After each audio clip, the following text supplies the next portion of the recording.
Dokie. Yes, she's sound asleep, but I'm working on pre-feeding skills. The big news is with her is that she actually did take drinks by mouth and started working on eating this weekend. So she actually grabbed a cup and started drinking.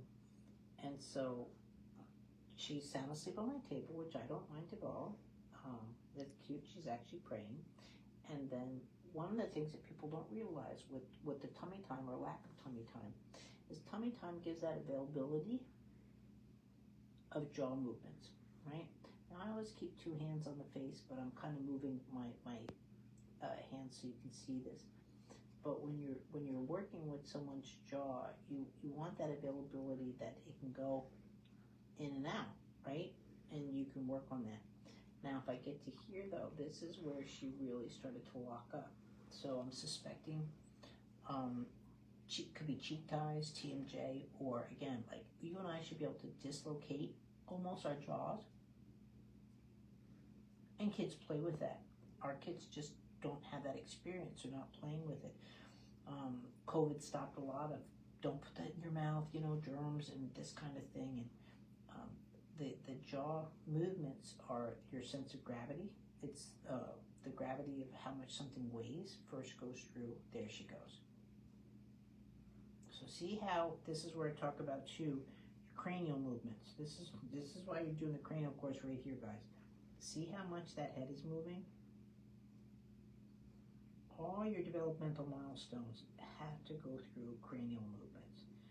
I know you don't only think about the jaw when you're thinking about feeding. You're only thinking about one area of the body.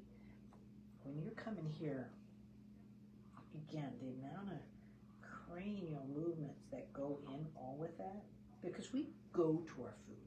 Food doesn't come to us. When it comes to us, we're already saying we have a assistance problem.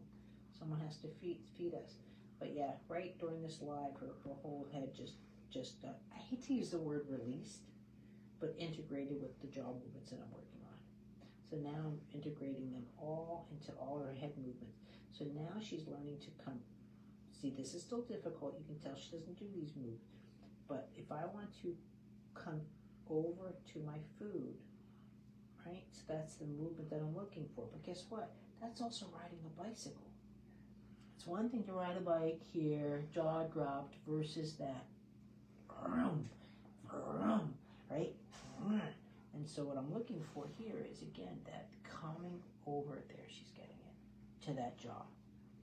So even right now to say she's sound asleep, I'm working on really big feeding skills. Look at how much she can work on her suck skills, right? Now her molars can cross midline over this, and she can ride a bike. Is she going to do it tonight? I don't know.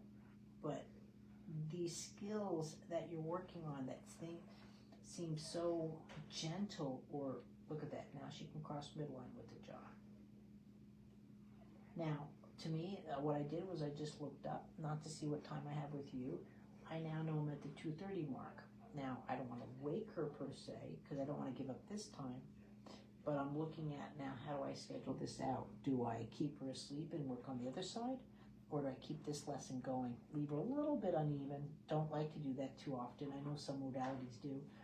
And then work on the other side tomorrow, hopefully, again, where she can just be asleep, and then I can get in and just do this detailed work. But you can see here now how much more that jaw is moving.